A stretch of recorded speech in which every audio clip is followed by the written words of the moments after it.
cheating. Sa usapang cheating, lahat may depensa. Pero sa episode na to, wala tayong depensa, puro savage truth lang. From the Chell Matrix PH. Nagloko ka rin naman, di ka lang nahuli. Ha ha ha ha.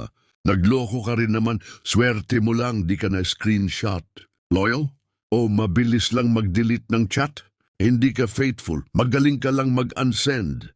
Walang third party daw, pero may second account. Nagloko ka rin naman, naka-do not disturb ka lang.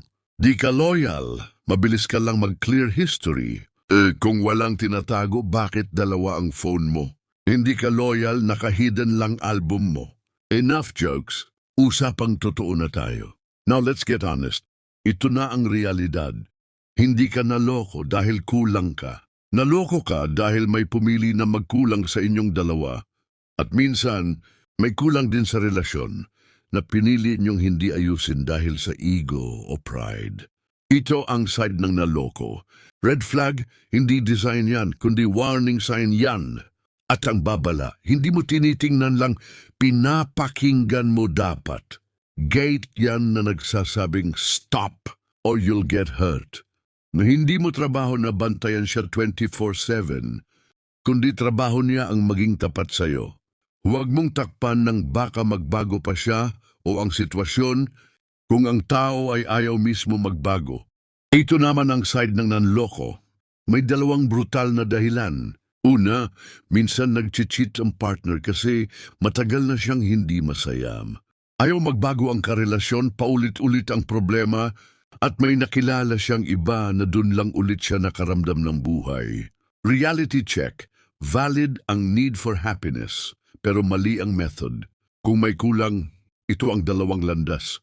Kausapin mo siya ng mahinahon o umalis ka na lang, hindi yung habang hawak-hawak mo pa ang isa, pero nakikisalo ka pa rin sa isa pa. Pangalawa, madalas libog lang yan tapos puro kulang ng partner mo ang tinitignan mo. Pero alam mo ba ang truth? Butas mo yan sa loob. Ikaw dapat mag-ayos.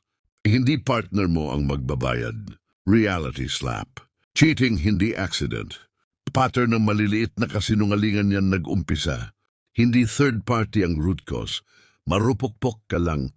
Marupok ka lang at kakulangan sa paninindigan.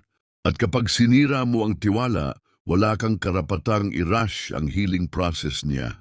Kung ikaw ang naloko, mamili ka, rebuild or release. Rebuild kung may honesty at effort. Release kung wala ng pag-asa at paulit-ulit na lang. Kung ikaw naman ang nangloko, aminin mo lahat, putol mo na agad, tanggapin ang consequences. Sorry ay salita lang, karakter ang tunay na bayad. Ito ang tanong, mas sumira ba sa inyo ang kutsilyong tinusok o ang katahimikang pumayag na duguin ka? At kung love talaga yan, kaya mo bang piliin ang partner mo sa bawat tukso? Kung pagod ka na sa cycle, comment boundary.